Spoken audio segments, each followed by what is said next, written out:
Okay, now it's time to speak like a hacker. That was my hacker slang coming in. Did you like that? These are some of the terms. That's what we want to teach you here. Some of the terms that you should be aware of. Some of them you may be aware of. Some of them you may never have heard of before. We're going to make sure you understand them. The first one is referred to as an exploit. Now, I want you to think about that one for a second. An exploit is what? It's a way of circumventing security. And there are different types of exploits. It could be a software exploit. It could be an exploit based off of physical issue. Maybe they've got a card key access into a door. Well, if I just simply tailgate somebody, that's an exploit that I could implement or I could take advantage of. So an exploit is just simply a way of breaching the security of some type of system through some type of vulnerability. And we'll talk about vulnerabilities here in just a second. That's another term I want you to become familiar with. But first, I want to talk about the hack value. It's not something that, when you're sick and you hack up. Yeah, that was gross. The hack value is a value that a hacker associates to a system. Let's say that I go through and I scan your network, and in it I discover that you've got, 10 Windows 7 machines, you've got a Windows 2003 server, you've got a Windows 2012 server, you got a Linux box, and you got a couple of Macintosh or Macs out there too. Now, I'm going to go through as a hacker and associate a hack value, meaning which machines are going to be more advantageous for me to go after. Not that I can't get into all of them. It's always a matter of time. We'll talk about that one a little bit later on too. Time is our worst enemy when it comes to hacking or protecting ourselves from hacking. I always love it when I'd have relatives say, yeah, I went off and bought a Mac because I don't have to worry about antivirus. And I'm like, oh, man, yeah, that's it. Don't give yourself any type of protection. Just assume. And the truth behind that whole concept, that whole marketing from Apple is brilliant, by the way. But when you think about it, at the time, Apple had less than 10% of the market share. Now, pretend like you're a hacker for a second. Do you really want to go after only 10% of the systems out there? Or if you're trying to create a piece of malware, do you only want to infect 10% of the systems out there? This is why Windows typically gets a really bad rap for itself, is because the fact that they own so much of the market share, they are a primary target.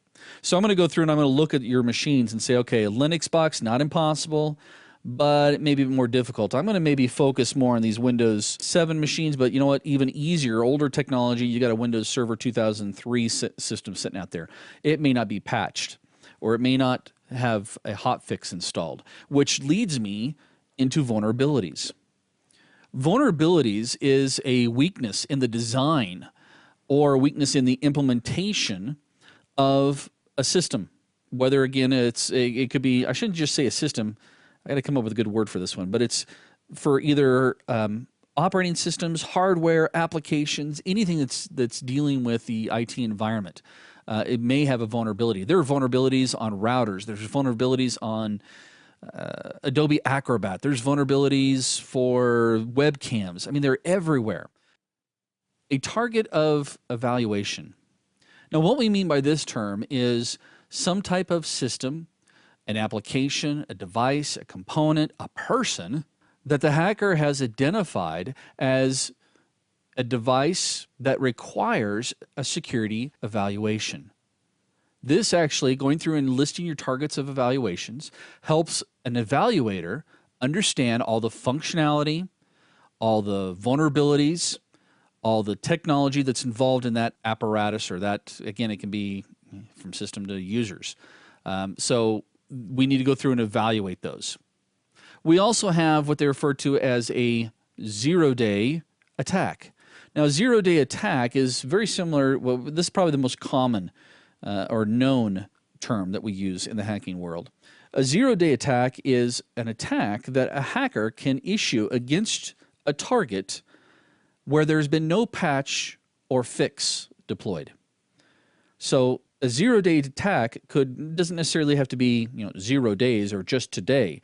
If Microsoft figures out 3 months from now that there's a vulnerability through one of their operating systems, until they come out with a patch, any attack that's thrown at that machine or at that particular target is referred to as a zero-day attack.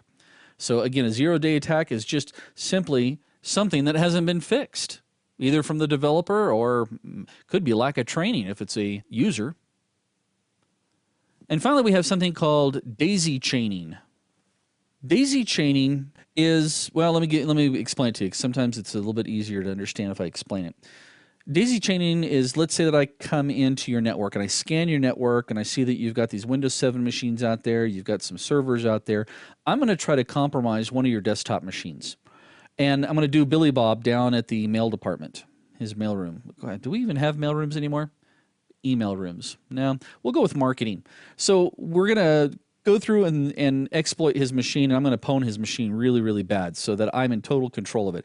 Then I'm going to use his machine to attack your servers. And I'm going to clean my tracks when it comes to making sure on his desktop machine that you can't tell I was on his machine. I really don't care that you can see that Billy Bob's machine was on your server, because guess what's going to happen? An inexperienced IT person is going to look at the server, look at the logs, and go, oh, Billy Bob's machine's attacking me. Then they run down to Billy Bob's machine. They're like, what are you doing, Billy Bob? And he says, I don't know what you're talking about. Sure you don't. Because they look at Billy Bob's machine and there's no record. So that's daisy chaining, using one node or device to help me attack a secondary node within your environment, or multiple nodes within your environment.